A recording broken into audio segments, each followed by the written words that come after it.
knew it didn't sound right when you reasoned it out. That's the reason in your mind you left reason for doubt. You knew it didn't sound right when you reasoned it out. That's the reason in your mind you left reason for doubt. You knew it didn't sound right when you reasoned it out. That's the reason in your mind you left reason for doubt. You left reason for doubt. You left reason for doubt. That's the reason in your mind you left reason for doubt. You should've reasoned it out. You knew it didn't sound right when you reasoned it out. That's the reason in your mind you left reason for doubt. You knew it didn't sound right when you reasoned it out. That's the reason in your mind you left reason for doubt. You knew it didn't sound right when you reasoned it out. That's the reason in your mind you left reason for doubt. You left reason for doubt. You left reason for doubt. That's the reason in your mind you left reason for doubt. You should've reasoned it out. Him bring him out here. He said, no. Take my daughters instead. Take my concubines instead, and you can do what you wish with them. But leave the man alone. Instead of him saying, y'all ain't taking nobody. And if we got to fight to the end, then goddamn it, we fighting to the end. But that's not what men do. They negotiate with your soul, with your body. Not just you, but your babies. And you sat back there and you let it happen because you were conditioned underneath these religious concepts that that's your role to do. Now, y'all know I ain't big on nobody initiation. I don't care what continent you are, especially if a man initiate me under a system. And next thing you find out about this man is a bunch of dark secrets and that he's doing spiritual magic on you. This is what's been going on from the beginning, harnessing your divine feminine power for them to continue to subdue whatever it is they think they got the right to subdue you with. Because in the book that they wrote, they say, God said, and you believed it. Now we at the end of this cycle. You see it. You see what's going on. And the question is, are you going to sit back and reset the cycle by being that same woman? Are you finally going to awaken in your mind, your soul, in your heart? There's something wrong with this shit. And it's time for you to stop it. Now, when we say that, men automatically think what they've been programmed to think. War, bloodshed. They can't see shit no other way. No. I see it as separation, not from everything or everybody, but from that construct, from that belief system. I told you, women, you need to get the hell out of all those religions because look at what they have been doing in the name of them to you and your children. There's a boy right here made a video, very interesting video. Started out really good, but then it ended up however it ended up. But he was breaking down Islam in a way that many of us did not hear. Then he hopped over to these people and talked about when the child is being circumcised, what the priest do to the baby boy after the circumcision. But you can't skip over these folks and what they have been doing to all these altar boys. And I told y'all, get this book and you're going to understand what's really going on behind the scenes. I think it's time to put an abrupt stop to this shit. Now, how we do that? Sisters, you're going to have to collect your soul and your mind back and stop being so damn scary and stop waiting for something to save you and reconnect back to the earth. The earth sustained you. Baby, you connected to this planet like no other being. You could call on the waters. You could call on the animals, the sun, the fire, the wind. Every element is you. But yet and still, you won't touch ground on that earth. You too busy waiting for something to come out the sky and save you. You know, I did a TikTok not too long ago, and baby girl got on there, and she was talking about the issue that she was having with her mother, saying, mother got a little bit of land, and mama, let's go out here to the land and let's grow some food. Let's connect to Mother Earth. And she said, now I'm paraphrasing that, the mama said, I ain't on that Mother Earth stuff. All I need is my Heavenly Father. Now, how many of y'all say the same thing? When that Heavenly Father ain't giving you the air to breathe, the earth does. That Heavenly Father ain't providing no food for you to grow, the earth does. You need to ask yourself, who is this Heavenly Father you done gave up all your spiritual power to and totally severed yourself from the connection to the one thing that gives you everything you need. And even after you leave out of here, your body go right on back to her. And then you say, my soul goes to God. Honey, your soul never dies. Your soul belongs to Source.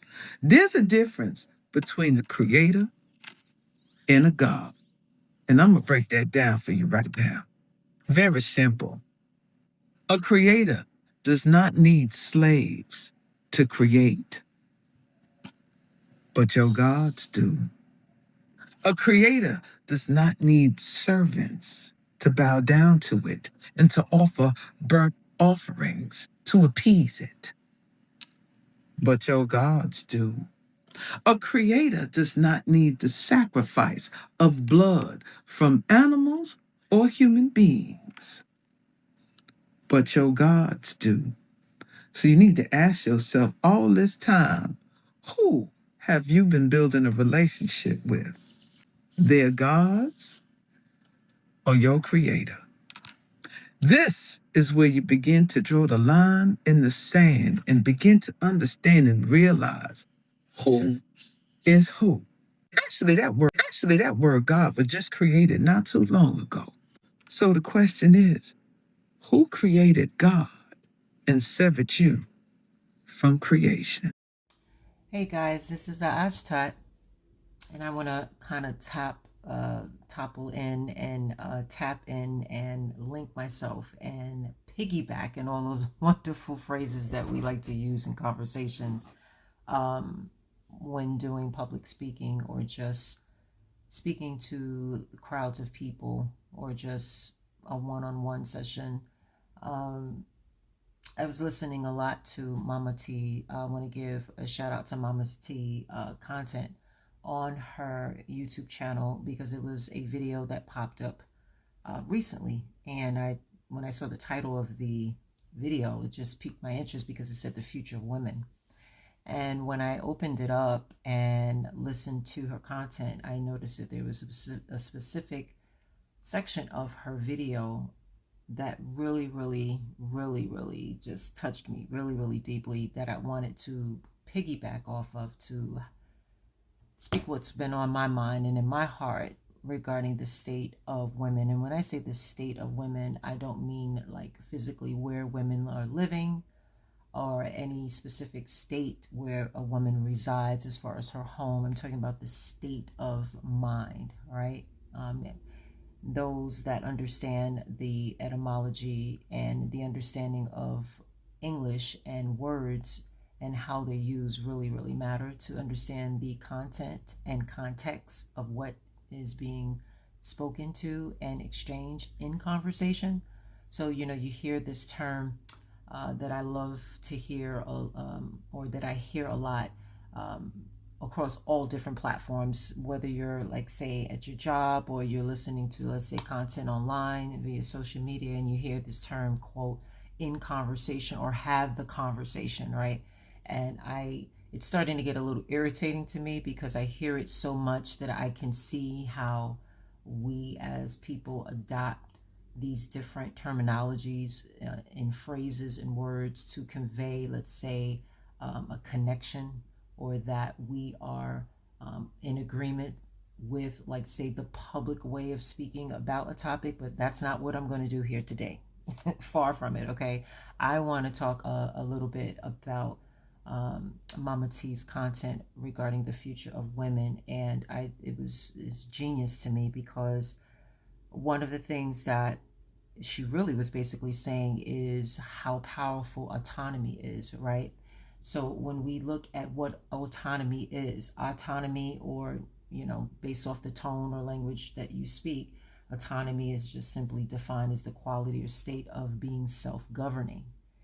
And that is something that is a huge, it's foreign. It's so foreign to women. and it was foreign to me when I first began to understand not just the meaning of it, but when you begin to live it every day and you breathe it and you feel it, and you literally, it becomes a part of everything you do, everything you touch, everything you say, how you speak, how you communicate, how you live. And when I thought about that word autonomy, that's the word that popped up because I'm living it every day. And then when I hear, or rather heard, her content, I'm like, okay, she's locked into what that actually means to be autonomous, right? And it can be synonymous with autochthonous. However, autonomy is the ability to self-govern yourself, right? And let's talk a little bit about what that actually means. When someone speaks about autonomy and having govern over the self, right? That means that you are like so whole and so embodying in your mind, in your spirit, in your soul, in your thoughts, in your words, in your tones, and you're so aware of your being and how it interacts with everyone outside of the self, right? You even have, like, say, a dynamic where you learn how to learn yourself, right? This is how you govern yourself, by listening to the things that you're hearing every day, or you pay attention to the things that you are around, the type of music that you listen to, the type of foods that you eat, the type of relationships that you interact with. That's all a part of autonomy. You need to understand or live it, or at least have knowledge of what that actually is, to know and identify it, not only in yourself, but identify it in others. And why is this even something I'm even talking about, is because you find that when you live in this manner, right, it really, really cracks a huge code. You will tend to find so many people tend to dislike you. You find it it's harder to create relationships, and not because it's harder for you. It tends to be harder for the other person, right? Who tries to size you up and put you into some sort of box or category. And that kind of taps a little bit into what Mama T was basically saying, because when you're not autonomous, you don't have the say so over your governing of yourself. Like, what's the best thing for you? How you can go about your existence with true freedom as much as possible. And as women, we have had that taken from us. That is just the facts and the truth. And when you think about autonomy, it is a very foreign thing for us to understand. So what am I trying to get at with this whole dialogue that I'm even expressing, right? I know that there is going to come a time very, very soon where we as women are going to have to look at that word autonomy and first identify what it is, to understand how to live in that matter. And honestly, it's going to be one of the toughest things you can do, right? If there's anyone who has any religion that they practice, you know that once you begin that first step in the walk in your faith, right, that you tend to become aware, and everything around you, you become so sensitive to it, and you can see it, you can feel it, you can actually put context to it. And it's not so much that the things around you have changed, you have changed, right? And that is one of the power base, the power dynamics that a lot of women really would take if they just took a little time to understand how powerful autonomy is. It's not the actual separation of yourself from others, it's identifying yourself, the self, all of who you are, embodying every aspect of yourself, right? Both positive and negative, agreeable and disagreeable, and becoming whole with that.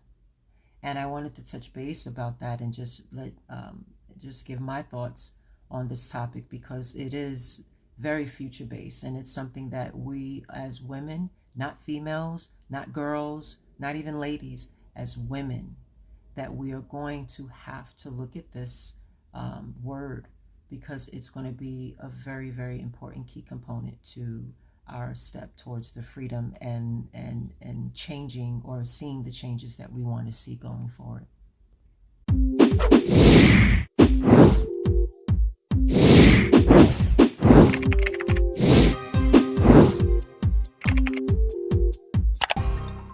This is Matriarch Endeavor's YouTube channel. We welcome you. Thank you for watching.